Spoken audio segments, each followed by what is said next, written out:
Rebond du marché action américain depuis fin octobre. L'inflation américaine est-elle vraiment vaincue? Et enfin, le scénario d'un pivot de la Fed rapide en 2024, pivot escompté comme rapide. Ce scénario, ce double scénario, n'est-il pas trop présomptueux? Écoutez, point technique et point fondamental complet sur le rebond du S&P 500 depuis la fin du mois d'octobre.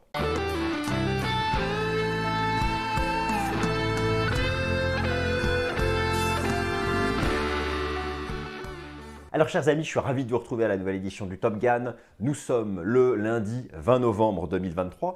Écoutez, rappelez-vous, nous en avions parlé ensemble, cette hypothèse d'une vague 4 terminée sur 4100 points, 4200 points pour l'indice S&P 500 fin octobre. Et effectivement, depuis, c'est déployé. Un rebond intéressant qui pourrait être cette fameuse vague 5 dont la cible théorique serait un retour en direction des records de décembre 2021. Alors c'est assez étonnant, ce rebond se base sur, comme d'habitude, le marché a pris cette habitude-là, de mettre le curseur sur la version la plus optimiste du scénario fondamental prospectif. Mais après, il y a des choses concrètes. Oui, effectivement, l'inflation recule aux États-Unis. C'est d'ailleurs ça qui a permis d'accélérer et de confirmer le dépassement des 4350 points. Vous vous en souvenez, on en a parlé de ce niveau. Mais voilà, cette inflation américaine, moi j'estime qu'elle n'a qu'un genou à terre, qu'elle n'est pas vaincue. Attendez, il y a plusieurs façons de voir l'inflation, plusieurs indices d'inflation, plusieurs composantes.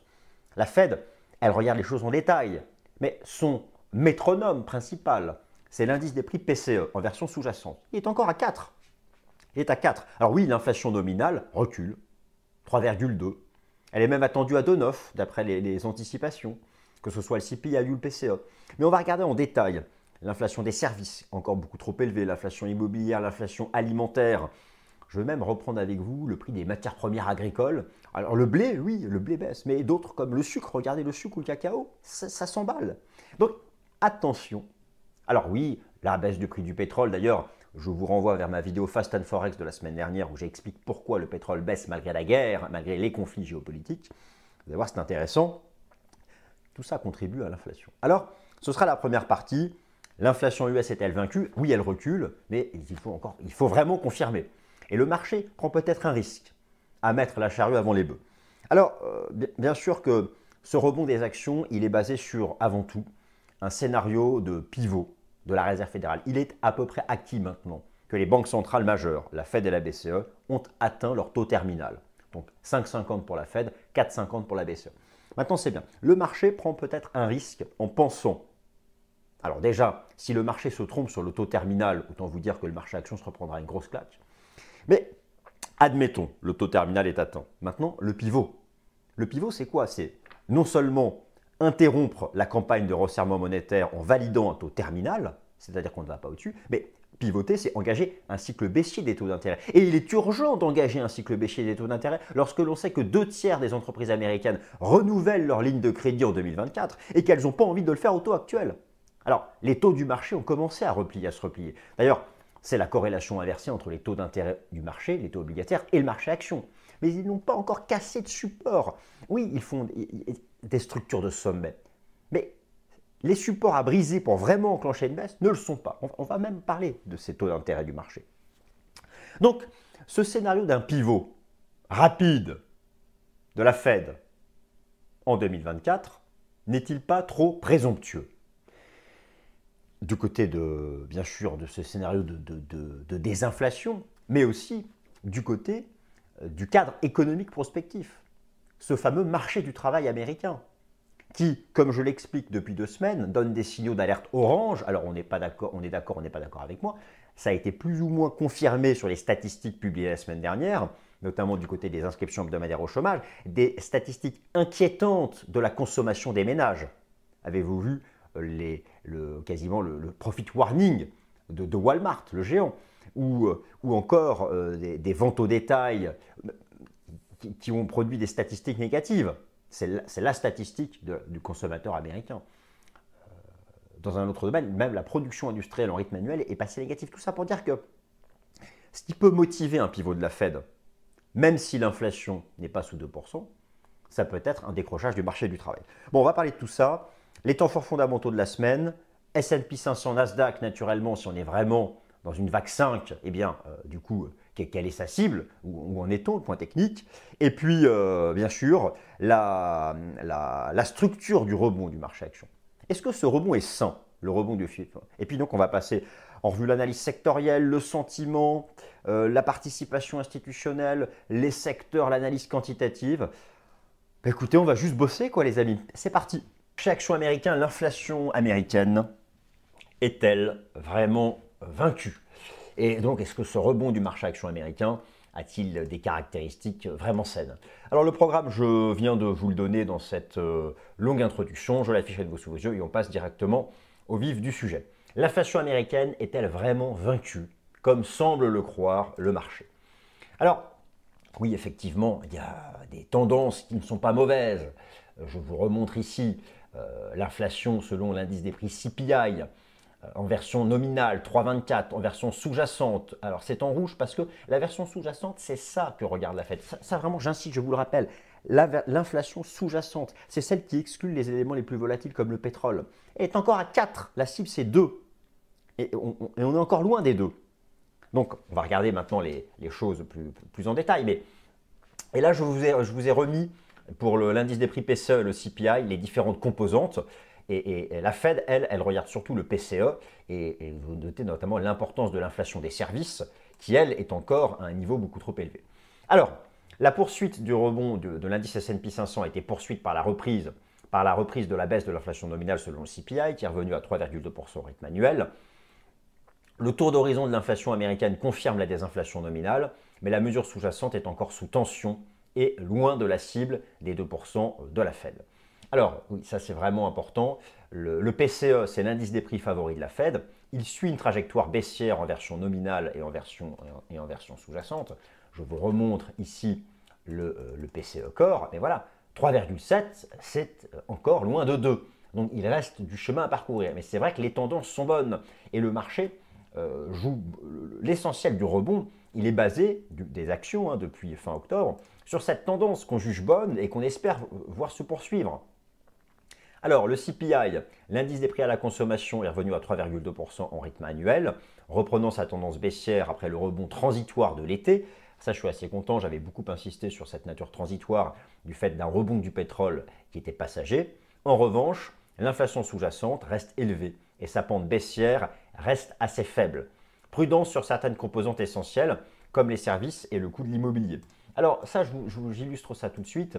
Ici, vous avez donc le CPI, l'inflation nominale aux États-Unis selon le CPI en marron. Alors oui, les courbes sont en baisse, 3,2 en nominal, 4 en sous-jacent, mais 4, ce n'est pas 2. Et lorsque vous regardez certaines composantes, comme l'inflation des services, oui, c'est en baisse, elle est en jaune ici, mais elle est encore à 5,5.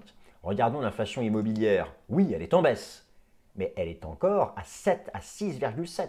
Alors par contre, l'inflation alimentaire, elle est vraiment en chute libre, elle est très basse. Si on regarde du côté des véhicules industriels, on est vraiment en chute libre. Donc je dirais qu'il y a encore une incertitude sur l'inflation immobilière et l'inflation des services. Les tendances sont bonnes, mais vous comprenez bien que la Fed, elle ne peut pas pivoter tant que cette ligne que vous voyez ici en jaune, l'inflation des services, la Fed, elle ne pivote pas tant que ça n'est parvenu au moins à 3%. Donc, sur ce sujet, il faut rester prudent. Le PPI, la tendance des prix sortis d'usine. Alors là, c'est vraiment l'inflation à sa base, effectivement, est revenue à proximité de la cible de la Fed. C'est un très bon point de retour à la normale de l'inflation. Et donc, je vous montre ici le PPI, les prix à la production. Effectivement, regardez, 1,3. Donc là, on compare à l'inflation hors de contrôle de 2021. Voilà. Par contre, en version sous-jacente, c'est encore à 2,9. Mais oui, là, on peut se dire que selon le PPI, l'inflation nominale serait vaincue. Et donc à ce moment-là, parce que vous comprenez bien que c'est l'ennemi principal des actifs risqués depuis 2 ans du marché action, ce qui a créé le bear market de 2022, c'était l'inflation hors de contrôle. Donc c'est pour ça que le marché, là, a vraiment cet espoir et que le marché, qui est toujours dans l'anticipation, se dit la tendance des indices d'inflation est baissière, on pense que ça va se poursuivre. Bon, mais il faut faire attention parce que comme je vous l'ai montré, certaines composantes essentielles que suit la Fed, les services qui sont encore à 5,5 d'inflation, c'est 80% du PIB américain. Alors, ce n'est pas 80% par contre du calcul des indices d'inflation. Dans le PCE, vous voyez que c'est 13. Mais voilà, c'est quand même quelque chose que la Fed regarde en détail. Maintenant, je vous reparle de Inflation Nowcasting, qui est un algorithme de la Réserve fédérale de Cleveland, qui est une antenne régionale de la Fed qui prévoit l'inflation. Et donc, regardez, c'est intéressant. Vous avez ici les prévisions, notamment pour novembre. Alors oui, l'inflation nominale est encore attendue en baisse, notamment le PCE qui est attendu à 2,98, alors que là, il est à 3,7, à 3,6. Donc oui, l'inflation, mais regardez la version sous-jacente, c'est Core. Vous devez lire la colonne Core. Ça ne baisse pas. Alors, espérons que cet algorithme se trompe. En général, il se trompe. Il ne se trompe pas ou peu. Donc attention à ne pas peut-être anticiper trop vite un recul de l'inflation sous-jacente. Alors justement, pour voir cette inflation sous-jacente en détail, on va regarder les composantes. Et pour ça, je vous invite encore à utiliser l'application Trueflation, qui est la vraie inflation en temps réel aux États-Unis et qui est basée sur la technologie blockchain. Et vous allez voir qu'on peut se poser la question à propos de certaines composantes. Donc là, vous avez l'inflation aux États-Unis selon l'application Trueflation, qui est identifiée à 3,04 contre 3,2 pour le chiffre officiel. Alors, vous regardez l'inflation alimentaire, elle est actuellement à 2,40, mais regardez, c'est la courbe bleue. Hein. C'est moche, ça semble vouloir un peu rebondir, donc là on s'inquiète un peu. Bon, mais c'est bas. L'inflation immobilière, elle est stable, elle est stabilisée à 4, elle est stabilisée à 3,65, on aimerait la voir tomber à 2, mais elle ne rebondit pas, d'accord. Alors, l'inflation, les utilities, attention, ça rebondit de 1,4 à 5. La santé, qui pèse beaucoup, hein. La santé, regardez, ça pèse beaucoup dans le calcul des indices d'inflation officiels. Eh bien, même dans Trueflation, ça pèse, c'est en train de remonter, même si c'est négatif. Donc, si vous regardez les services, alors oui, la tendance est à la baisse, mais c'est encore à 5. Donc, voilà, certaines composantes de l'inflation, il faut rester prudent. Alors oui, on peut être convaincu par le recul de l'inflation nominale, et là je vous renvoie vers la vidéo Fast and Forex que j'ai fait la semaine dernière avec les signaux techniques baissiers sur le prix du pétrole et toutes les raisons fondamentales. Effectivement, c'est engageant ça pour le recul de l'inflation nominale, très bien.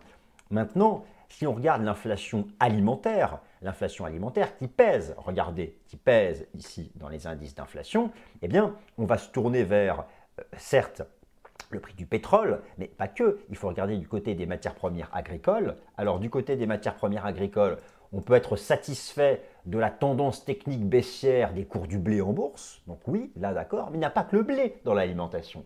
Et ici, je vous propose un classement annuel de la performance des 17 matières premières agricoles les plus importantes. Et attention au cacao, attention au sucre notamment. Et je pense que si l'inflation alimentaire, comme le montre ici, regardez, Trueflation, l'inflation alimentaire, comme on ne sait pas trop, on espère que ce ne sera pas un vrai rebond haussier, mais ça s'arrondit à la hausse. Voilà, il y a certaines matières premières agricoles qui ne sont pas en repli. La plupart des majeurs sont en baisse depuis le début de l'année et fortes.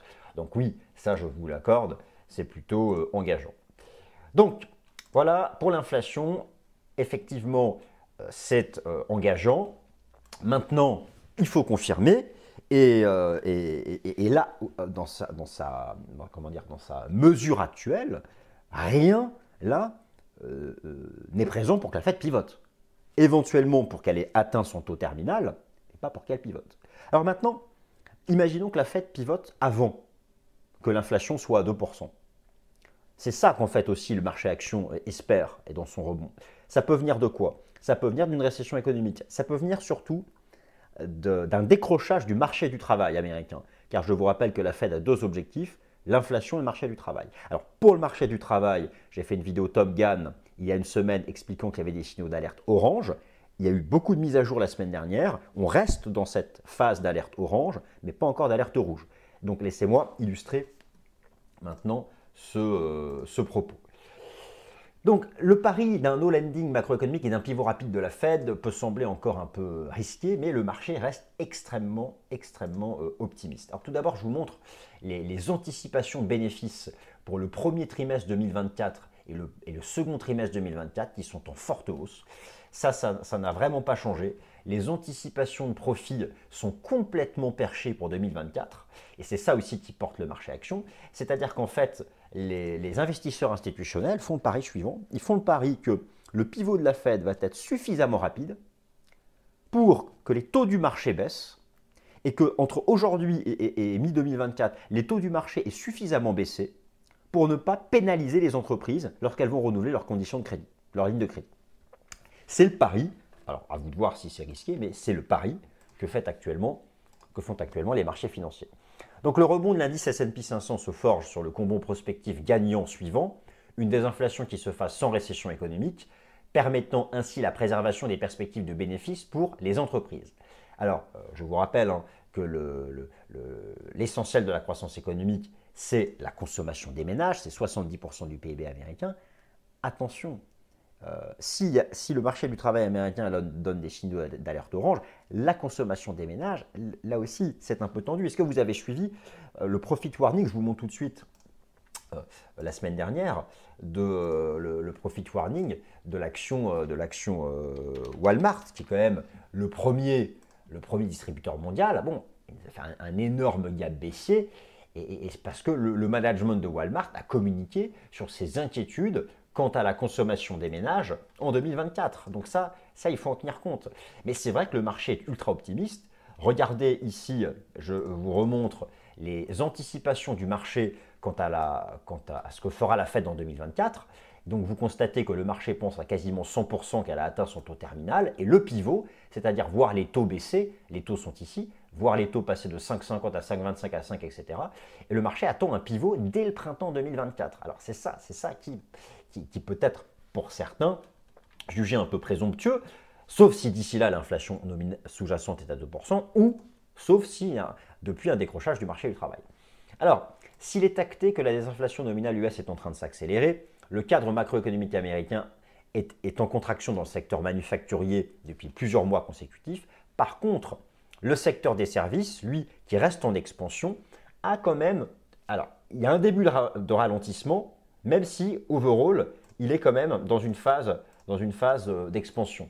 Alors, je vous remontre le secteur manufacturier américain qui est dans une phase de contraction depuis de nombreux mois. Mais bon, l'industrie aux États-Unis, ce n'est que 19% du PIB. C'est pourquoi on regarde avant tout le secteur des services, encore une fois selon l'indice PMI. Et là, c'est voilà. Alors, au-dessus de 50, c'est l'expansion. Vous voyez comme c'est touchy. On est juste posé au-dessus. Donc, ça se joue à pas grand-chose. Et l'essentiel de l'emploi, aux États-Unis est dans le secteur, des services. Donc, le marché du travail américain, c'est le critère second après l'inflation pour motiver un pivot de la Fed en 2024. Certes, ce marché du travail est résilient, mais il a donné des signaux d'alerte orange. Je vous renvoie à la vidéo Top Gun de la semaine dernière. Mais regardez les mises à jour de la semaine dernière, notamment les inscriptions hebdomadaires à l'allocation chômage aux États-Unis qui sont sur un plus haut de plusieurs mois. Et c'est pareil du côté des inscriptions à l'allocation chômage semaine après semaine. C'est ce qu'on appelle les inscriptions continues. Donc là-dessus, il y a quand même un début de quelque chose qui n'est pas fantastique. Maintenant, ensuite, cette consommation des ménages aux États-Unis, qui est bien sûr la clé de la croissance économique, alors il y a un début d'inquiétude, même s'il ne faut pas non plus exagérer. Alors je vous montre par exemple les ventes au détail aux États-Unis. C'est quand même l'indicateur principal de la consommation des ménages. On est encore au-dessus de zéro. Mais vous voyez que la tendance n'est pas top et qu'on a tendance, avec la mise à jour de la semaine dernière, à se rapprocher de zéro, donc prudence sur les ventes au détail. Si vous regardez la confiance du consommateur américain, la trajectoire des derniers mois n'est pas non plus exceptionnelle. On est dans une phase qui est quand même une phase baissière. si vous regardez maintenant overall la structure de l'économie américaine, notamment dans le secteur immobilier, qui est quand même le premier à être pénalisé par les nouveaux taux d'intérêt d'emprunt, regardez la confiance des promoteurs immobiliers aux États-Unis. Ça a été mis à jour la semaine dernière. On est dans une phase d'effondrement là, qui est vraiment en train de s'accélérer. Et enfin, un indicateur ultime qui est très important, qui est la production industrielle aux États-Unis. Et cette production industrielle aux États-Unis, eh bien, elle vient en rythme annuel de passer sous zéro. Alors oui, on n'est pas dans une récession comme ici la crise sanitaire, mais comprenez bien que petit à petit, on sent qu'un ralentissement progressif est en place du fait des nouveaux taux d'intérêt. Et c'est pour ça que le marché espère un pivot rapide de la Fed pour que les taux du marché baissent suffisamment vite pour ne pas que ce qu'on perçoit sur les agrégats macroéconomiques, un espèce de lent ralentissement un peu partout, ou un peu partout on est en train de passer sous zéro en rythme annuel, que ça ne s'enfonce pas verticalement. Donc voilà, ça se joue quand même à pas grand-chose, et donc tout va dépendre de la vitesse, du nombre de mois avant lequel la Fed va pivoter. Et si l'inflation recule suffisamment vite, ça peut être rapide, ou si c'est le marché du travail américain qui transforme les signaux d'alerte orange dont je vous ai parlé en alerte rouge, là oui, il y aura un pivot rapide de la Fed. Et dans un premier temps, ce sera favorable au marché action, parce que le marché action est obsédé par ça, le cycle des taux d'intérêt de la Fed. Dans un second temps, par contre, s'il y a récession, ce ne sera pas favorable au marché action. Donc voilà, pour l'instant, le marché estime toujours que l'économie américaine sera en expansion en 2024, faisant le pari d'une baisse des taux d'intérêt du marché suffisante pour préserver les petites et moyennes entreprises. Mais voilà, l'inflation va-t-elle reculer sous 2% à temps? Et d'autre part, cet optimisme des analystes financiers quant aux résultats des entreprises en 2024 n'est-il pas non plus trop exagéré? Bon, en tout cas, voilà, c'est le scénario sur lequel le marché se base. Alors, les temps forts fondamentaux de cette semaine, écoutez, c'est simple. Vous avez les minutes de la Fed mercredi et vendredi, vous avez la mise à jour de ces fameux indices PMI dont je vous ai parlé, que vous avez vu, hein, notamment celui des services qui est pile sur 50, juste au-dessus. Voilà, c'est mis à jour vendredi et il ne faudrait pas que ça bascule sous 50. Donc ça, ce sont les temps forts fondamentaux de cette semaine. Alors, S&P 500 et Nasdaq, l'objectif de la vague fractale numéro 5. Alors oui, ça vous vous en souvenez de ce scénario fractal. Là, je suis assez content, pour une fois, je ne me suis pas trompé, que je vous avais proposé, que le marché aurait terminé une vague 4 classique après avoir retracé 61% de la vague 3. Et il a fait ça d'ailleurs en venant rebondir à proximité du nuage Ichimoku. Moi, je vous avais expliqué que je confirmais la hausse en dépassement des 4350. Ça a été dépassé, ça a été confirmé. Donc, on a bon. On a bon sur le scénario technique. Voilà, maintenant, c'est quoi la suite? Écoutez, la structure, elle est pareille, hein, que ce soit sur le Nasdaq, ici le Nasdaq 100, que ce soit sur le Nasdaq Composite ou que ce soit sur le S&P 500. Nous sommes dans ce qui a été une vague 5. Et alors, c'est quoi la cible théorique? Je vous remontre ici quelques ratios. Retenez une chose, l'objectif usuel en vague 5, on prend 0,618 du bas de la 1 jusqu'au top de la 3 et on projette ça au bas de la 4. C'est vraiment le ratio usuel pour se projeter. Donc là, le marché action, maintenant, son nouveau support, c'est 4400, 4430 sur le S&P 500. C'est le niveau en dessous duquel il ne faut pas repasser. Vous pouvez noter d'ailleurs qu'en Ichimoku, en hebdo, voilà, on peut utiliser la Kijun-sen en hebdo, hein, ou le 50 du RSI.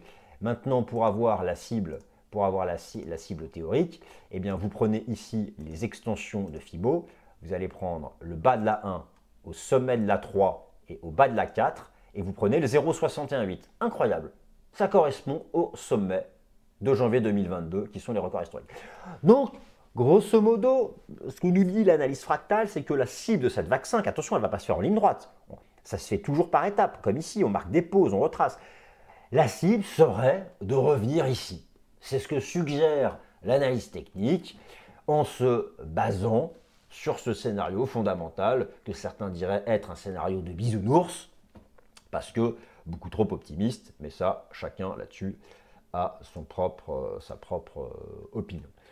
Marché action américain, la structure de rebond est-elle saine? Alors vous allez voir que la structure de rebond, oui, elle est saine, mais ça dépend des critères qu'on regarde. Donc on va reprendre ça, ensemble. Alors, écoutez, le cycle des taux d'intérêt du marché, la corrélation inversée. Il faut bien garder à l'esprit que la source principale du rebond du marché action depuis fin octobre est le fait que les taux d'intérêt obligataires ont commencé à se replier. Mais attention, ils n'ont pas cassé le support majeur. Donc là, je reste aussi extrêmement prudent. Alors oui, ça c'est quelque chose que vous savez. Je vous remontre ici. Vous avez en bleu et en rouge le taux américain à 2 ans, en rouge le taux à 10 ans, en vert le dollar, et en bougie japonaise le S&P 500. Bon. Le bear market de 2022, c'était l'explosion à la hausse des taux d'intérêt. Et là, le rebond récent, ce sont des taux d'intérêt, regardez, qui commencent tout juste à se replier, que ce soit le 10 ans ou le 2 ans. Maintenant, attention, le taux à 10 ans, qui est quand même l'ultime benchmark, oui, on est vraiment en phase de repli, il y a une dive, on se dit que le marché est en train de... Regardez, à l'époque, ici, il avait fait un double top avec une ligne de coup à 4,40%. C'est la même ligne de coup, et certains se disent que là, nous pourrions avoir une espèce d'énorme épaule, tête-épaule. Voilà, donc effectivement, pour vraiment valider la baisse des taux, il faut que le 10 ans américain casse en hebdomadaire les 4,40. Donc vraiment surveiller ça. Et si on a ça, oui, effectivement, ça va vraiment être un soutien pour le marché action. De la même façon, pour le rendement obligataire américain à 2 ans aux États-Unis, je vous remontre qu'on fait pareil que le 10 ans. On est en train de faire un retournement baissier là où on avait fait le renversement baissier de 2006-2007 avec les mêmes divergences. Donc là, voilà, il faudrait vraiment être capable de casser les 4,50, 4,60 en hebdo pour avoir un repli plus prononcé. Donc, surveillez ça. C'est engageant ce que font les taux d'intérêt. Mais moi, je vous dis, j'insiste, il faut vraiment que le niveau des 4,40% sur le taux obligataire américain à 10 ans soit brisé pour vraiment que voilà, qu'on ait de l'air sur ce cycle des taux d'intérêt. Donc, de ce point de vue-là, c'est engageant, mais voilà, on a besoin de confirmation.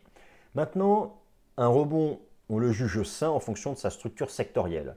Vous savez que au sein du S&P 500, il y a 11, les 500 actions du S&P 500 sont classées au sein de 11 super secteurs que je vous ai rappelé ici. Et un marché action haussier, il est sain lorsque ce sont les secteurs cycliques qui dans la hausse montent, et notamment ceux qui pèsent le plus. Information Technology, Communication Service, Consumer Discretionary, etc. Et alors là, oui, effectivement, c'est plutôt assez engageant. Lorsque vous prenez la hiérarchie sectorielle depuis fin octobre et que vous faites un classement, on retrouve en haut Information Technology, Communication Service, Material, Financial, et on retrouve la santé, Staples et Utilities, qui sont les 3 secteurs défensifs, on les retrouve en dernier. Donc oui, d'un point de vue sectoriel, je dirais que cette reprise est plutôt saine. Maintenant, l'analyse quantitative dit-elle que le rebond est sain? Oui aussi. Et là je suis très content. Rappelez-vous que je vous avais montré fin octobre que l'analyse quantitative ici donnait un signal d'achat. Je représente ici le pourcentage d'actions du S&P 500 au-dessus de la moyenne mobile à 50 jours. Et à chaque fois qu'il y a moins de 20% d'actions du S&P 500 au-dessus de la moyenne mobile à 50 jours, c'était un point bas. Et à chaque fois qu'on a plus de 70% des actions du S&P 500 au-dessus de la moyenne mobile à 50 jours, c'est un point haut. C'était le point bas de fin octobre. On a rebondi. Maintenant, voilà. Lorsque la courbe arrivera ici, il faudra prendre des bénéfices. Mais là, a priori, il y a encore du chemin à parcourir. C'est donc plutôt sain aussi selon le critère quantitatif. Selon le critère du sentiment des investisseurs particuliers. Alors, est-ce que cela est sain aussi? Alors, oui. Et alors, il n'y a pas encore, il faut surveiller ça. L'Association américaine des investisseurs particuliers, les données remontent à mercredi dernier. Alors, effectivement, le marché rebondit et on a toujours une part importante d'investisseurs baissiers. Mais ce que je veux dire par là, c'est que le réservoir des acheteurs qui s'est rempli ne s'est pas encore rempli à ras-bord. Hein. Il faudra s'inquiéter lorsqu'on va dépasser les 50%. Donc, c'est aussi des données qui, depuis fin octobre, accompagnent le rebond de manière saine, mais attention, elles donneront peut-être aussi bientôt un signal de surachat, donc c'est à suivre chaque semaine. Est-ce que les small et les mid cap ont suivi ont confirmé le S&P 500. C'est important que les troupes suivent le général pour avoir un rebond sain. Et donc, je regarde du côté du Russell 2000. Et ce que l'on observe, c'est que effectivement, le Russell 2000 essaye lui aussi de préserver ce support majeur. Bon, voilà, et on le voit mieux ici en journalier. Le Russell 2000 essaye de réintégrer cette pattern ici chartiste en triangle. C'est intéressant, c'est bien d'avoir vu les small caps rebondir avec les blue chips. On peut regarder aussi les banques régionales américaines, alors, qui essayent, c'est un peu faiblard, mais qui essayent de rebondir. On a quelque chose d'intéressant sur le momentum représenté par le RSI, mais on n'a pas encore dépassé de résistance. J'aimerais voir le dépassement des 100 points pour être vraiment… Donc là, attention, et c'est vraiment un indicateur important, les banques régionales. C'est elles qui ont le plus souffert des taux d'intérêt avec la chute, avec le crack obligataire. Donc, on peut faire mieux, peut mieux faire, pardon. Maintenant, bien sûr, le positionnement institutionnel, alors là, je vais me tourner du côté des données du rapport Commitment of Traders. Et alors, pour le S&P 500, oui, on a toujours une tendance haussière de la position nette. Donc, alors, attention, je trouve que les positions short ne diminuent pas suffisamment vite. Mais voilà, effectivement, que ce soit chez les hedge funds ou les asset managers, la position nette remonte avec le S&P 500. Et lorsqu'on regarde ces mêmes données sur le Nasdaq 100, eh bien oui, on a toujours une structure haussière de la position nette chez les asset managers. Donc là aussi, on peut dire que c'est relativement sain. Donc voilà, chers amis, écoutez, ce rebond du S&P 500, il a une structure technique assez saine. On a une approche technique fractale qu'on a vue ensemble haussière depuis 4100.4200 et on comprend bien sur quel scénario fondamental elle se base. Je dirais que quand même, je trouve que moi, le rebond est trop exagéré. C'est-à-dire que le rebond que fait le marché, c'est comme si on était certain que l'inflation vienne à 2% dans 3-4 mois, ou que le marché du travail se mette vraiment à décrocher et que la Fed pivote très rapidement en 2024. C'est peut-être ici et là que ce rebond du marché action représente un risque. Et c'est donc pour ça que chaque lundi dans le Top Gun, nous allons en faire le suivi. J'espère que vous avez passé un bon moment. Si oui, mettez-moi un petit like, ça me soutient beaucoup. Et prenez soin de vous, passez une bonne semaine. Merci.